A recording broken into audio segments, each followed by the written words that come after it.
Magandang gabi po sa ating lahat. Ang aking babasahin ngayon ay makita sa Book of Chronicles. 2 Chronicles chapter 7 verse 1 to 3. Nang matapos ni Solomon ang kanyang panalangin, may apoy na bumaba mula sa langit at tinupok ang handog na sinusunog at iba pang mga handog at nabalot ang makapangyarihang presensya ng Panginoon ang templo. Hindi makapasok ang mga pari sa templo ng Panginoon dahil ang makapangyarihang presensya ng Panginoon ay bumalot sa templo. Na makita ang lahat ng mga Israelitang apoy na bumaba at ang makapangyarihang presensya ng Panginoon sa ibabaw ng templo. Lumuhod sila at sumamba sa Panginoon na may pasasalamat. Sinabi nila, ang Panginoon ay mabuti, ang pag-ibig niya ay walang hanggan. Yun lang po, maraming salamat. Purihin ang Panginoon. God bless. Magandang gabi po sa ating lahat. Ngayong gabi po, ang aking ibabahagi ay mula sa aklat ng ikalawang mga kronika, Kabanata 7, talata 4 hanggang 6. Pagkatapos, ang hari at ang buong bayan ay nag-alay ng mga handog kay Yehovah. Naghandog si Solomon ng 22,000 baka at 120,000 tupa. Sa ganitong paraan, itinalaga ng hari at ng sambayanan ang templo ng Diyos. Nakatayo ang mga pari sa kanilang lugar, kaharap ang mga Levita na tumutugtog ng mga instrumentong ginawa ni Haring David upang pasalamatan si Yehovah. Ito ang awit nila. Ang tapat niyang pag-ibig ay walang hanggan. Hinipan naman ng mga pari ang mga trumpeta habang nakatayo ang buong sambayanan ng Israel. Ito po ang salita mula sa ating Amang Banal. Amen. Isang mapagpalang gabi po sa ating lahat. Ang aking pambabasahin niyan ay mula sa libro ng ikalawang kronika, chapter 7, verses 7 to 12. Itinalaga ni Solomon ang bakuran sa harap ng templo ng Panginoon upang roon maglagay ng mga handog na sinusunog. Mga handog bilang pagpaparangal sa Panginoon at mga taba bilang handog pangkapayapaan. Dahil ang tansong altar na ipinagawa niya ay hindi kakasya para sa mga handog na ito, nagdiwang pa si Solomon at ang lahat ng mga Israelita ng pista ng pagtatayo ng mga kubol ng 7 araw.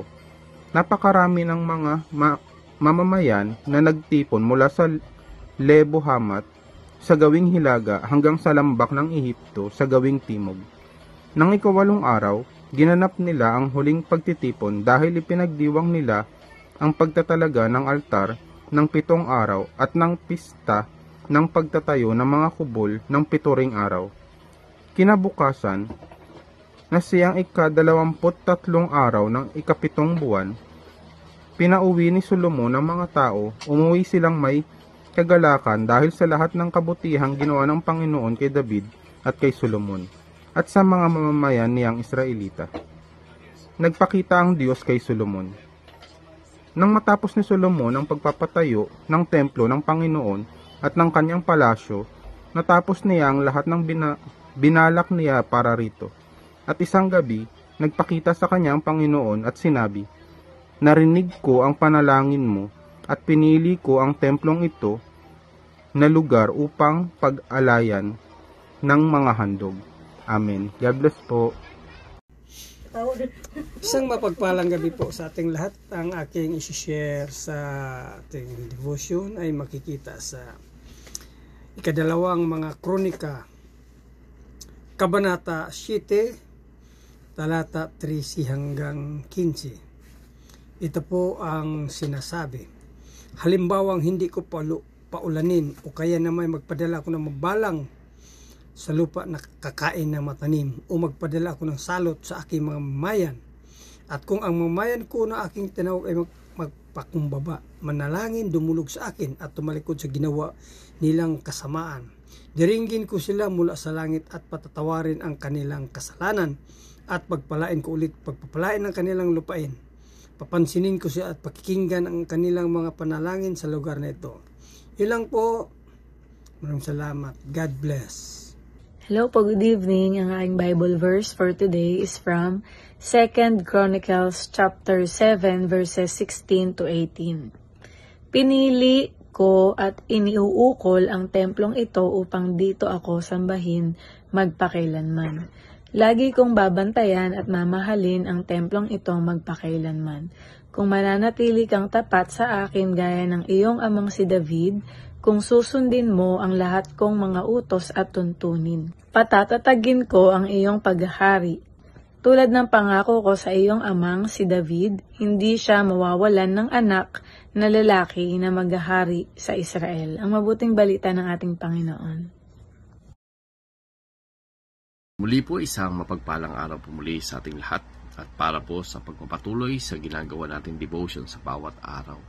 Tayo po ay nasa 2 Chronicles, chapter 7 at ang dinalaga po sa atin ay 19 to 21. So sabi po dito, pero kung tatalikod kayo at hindi tutuparin ang aking mga utos at mga tuntunin na ibinigay ko sa inyo at kung maglilingkod at sasamba kayo sa ibang mga Diyos, palalayasin ko kayo sa lupain na ibinigay ko sa inyo at itatakol ko ang templong ito na pinili kong lugar para sa karangalan ng aking pangalan at ito'y kukutyain at pagtatawanan ng lahat ng tao.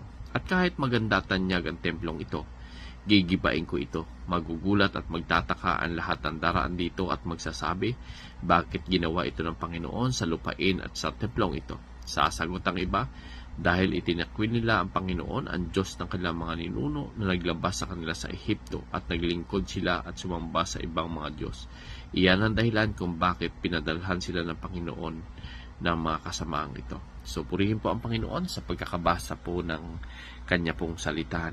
So, dito makikita natin na talagang sinabi rin dito ng Panginoon na kung hindi kayo susunod, ay talagang kahit tanyag yung templo na ginawa, ay sinabi ng Panginoon ay gigibain niya yun at palalayasin sila doon sa lupaing ibinigay ng Panginoon. So, dito natin makikita na yung sinasabi ng Panginoon ay hindi para pagbantaan yung mga Israelita, kundi ipakita yung pagmamahal na dapat yung Panginoon lamang yung kanilang susundin.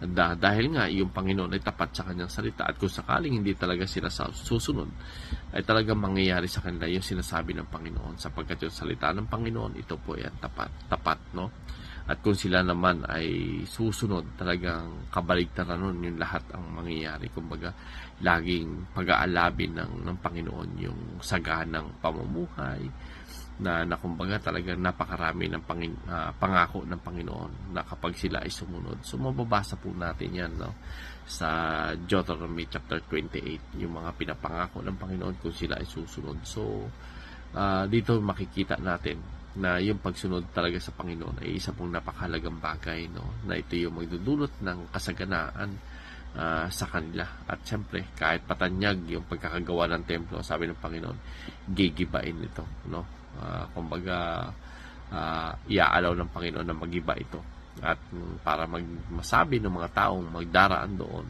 na nangyari yan dahil hindi ang mga Israelita ay tumalikod at hindi sumunod. So, purihin po muli ang Panginoon and God bless everyone.